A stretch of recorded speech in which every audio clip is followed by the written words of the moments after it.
Nancy Drew Mystery Stories, number 33, The Witch Tree Symbol, by Carolyn, Keene. Copyright 1955, Grosset and Dunlap. Chapter 1, A Mysterious Intruder. "I wouldn't go into that spooky old house alone for anything," declared the plump, nervous woman who sat beside Nancy Drew in the blue convertible. Nancy, a slender, attractive girl of 18, smiled as she turned the car into the winding, tree-shaded drive of the Follett mansion. "Why, Mrs. Tenney," she said, "your great-aunt lived here alone a great many years and was perfectly safe." "She was lucky not to have had burglars," Mrs. Tenney replied. Aunt Sarah was so absent-minded that most of the time she didn't know what was going on. But one thing she did keep track of was the beautiful antique furniture in her library. She never used the room, but wouldn't part with a piece of the furniture in it. As Nancy parked the car in front of the faded green Victorian house, she remarked, "Everything looks peaceful. Shall we go in?" Mrs. Tenney gazed askance at the closed draperies, then said, "I suppose we must. After all, that's why I asked you to come." "Oh, Nancy." The woman seemed to overcome her nervousness as she rambled on. "Wait until you see the furniture, especially the 2 matching cherry tables that George Washington once used. They're priceless. And to think that I've inherited 1/2 of everything in this house." Nancy and her companion alighted. Mrs. Tenney produced a key and opened the door. Snapping on a light, she led the way into a large hall, on each side of which were arched entranceways to various rooms. Nancy followed her to the second archway on the right. At the entrance to the library, Mrs. Tenney came to an abrupt stop and gasped. "What's the matter?" Nancy asked quickly. "They're gone! All the valuable antiques!" Mrs. Tenney cried out. She hurried frantically into the library, paused, and pointed. "There's where a fine old sofa stood," she said, "and at each end of it was one of the tables I told you about." Mrs. Tenney began to weep. Then, as a sudden thought struck her, she stopped and said, "So! Well, he won't get away with this." The blonde-haired, blue-eyed girl waited for the woman to explain her statement. Nancy had met Mrs. Tenney only a short time ago and felt that it would be presumptuous to question her at the moment. The woman had only recently moved into the neighborhood where Nancy lived. Having heard of the young detective as being courageous and level-headed, she had asked Nancy to accompany her to the dreary Follett mansion, since she did not want to be alone in the house while she took an inventory of the furnishings recently willed to her. "My cousin!" she burst out. "My second cousin, Alpha Zinn! He came here and took the best pieces before I had a chance to decide on what I wanted." Nancy ventured a question. "Was Mr. Zinn bequeathed the other half of the contents of this house?" "Yes. We have never been friends. I don't trust him. He's an antique dealer and a sharp trader."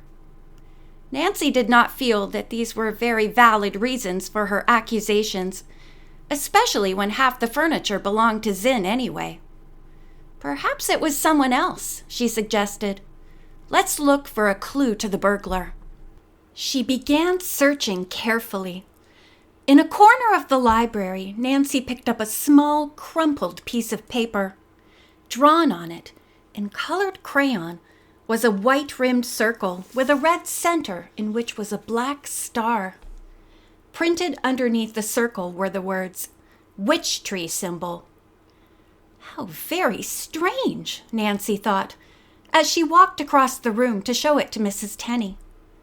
"Do you know what this is?" she asked.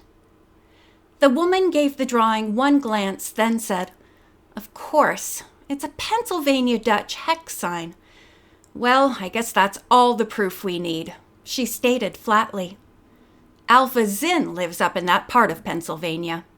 I just know he was here and took every stick of good furniture. Not only his, but mine."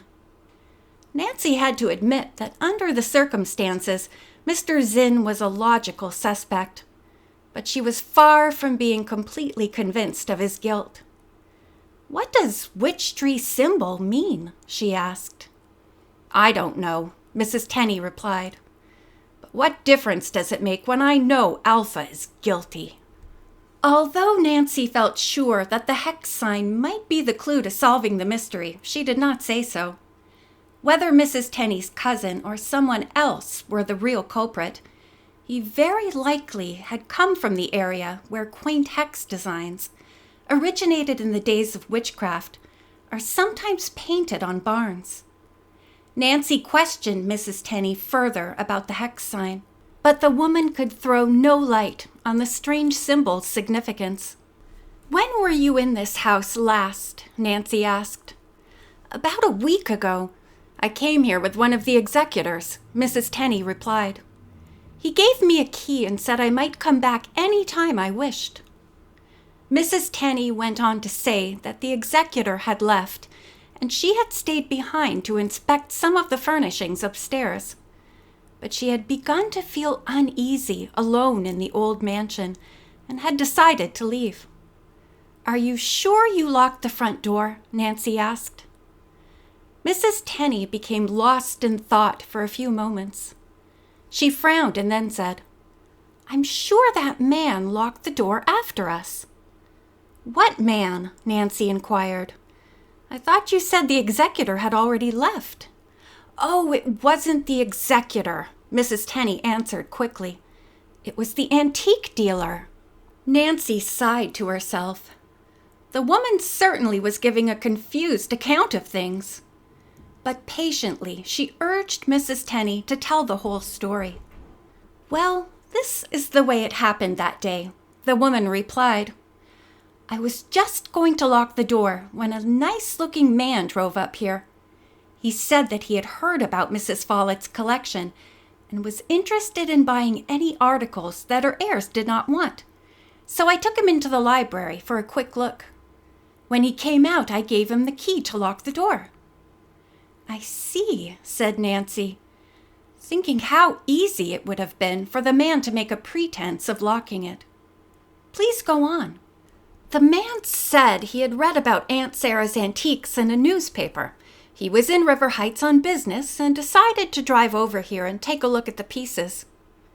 "Then he wasn't a local dealer," Nancy commented thoughtfully. "Where did this man come from?" "I don't know," Mrs. Tenney shrugged, "but he was staying at a hotel in town." Nancy pondered this information for a full minute. Then she said that there was a good possibility this man might be the furniture thief and should be investigated at once. "At which hotel was he staying?" she asked.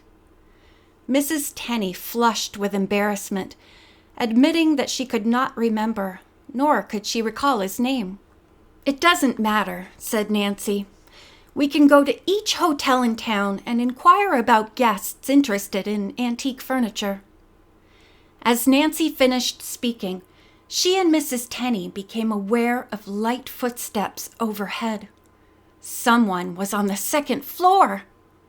Mrs. Tenney stood frozen to the spot, every bit of color draining from her face. But without a moment's hesitation, Nancy dashed out to the stairway and started up the steps. "Oh, don't go up there!" Mrs. Tenney gasped. "You might get hurt."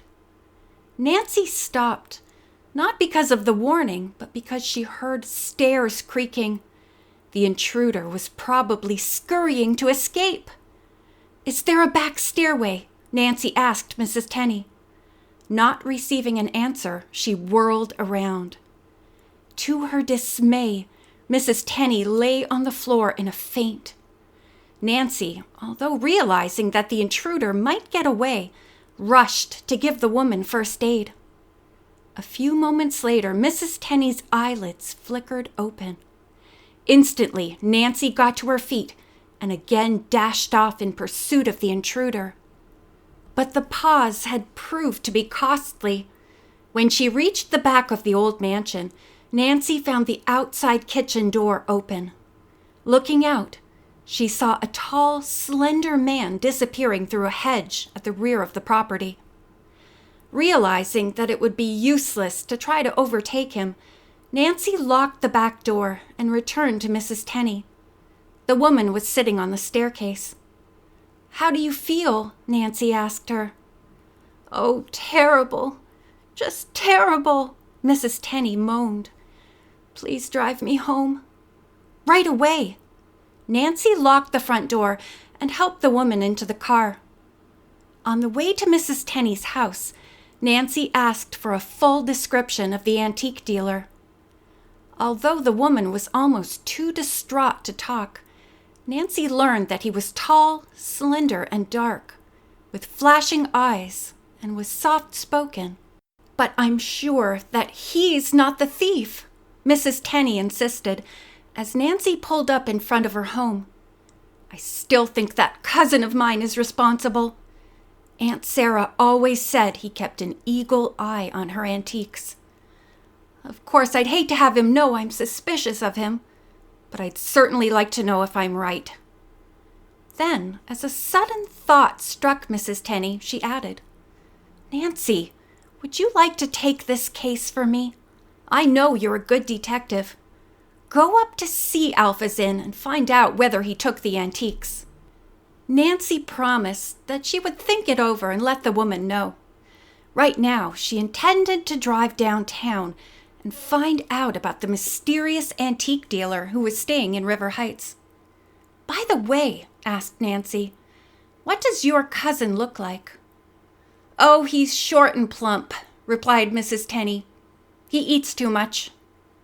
Mrs. Tenney got out of the car and Nancy hurried off on her search.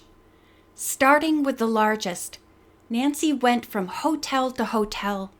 As she did, she told herself that if her hunch were right, the suspect would have had plenty of time to check out and escape. Finally, she came to the Pickwick Arms and repeated her query. Was a tall, slender, dark-haired, soft-spoken man registered there? Nancy added that she did not know his name, but wanted to get in touch with him about some antique furniture which he had already examined. The clerk smiled and said, "I guess you mean Mr. Holt, Mr. Roger Holt. I'm sorry, miss, but you're too late. He rushed in here, packed in a hurry, and checked out about 15 minutes ago." End of Chapter 1.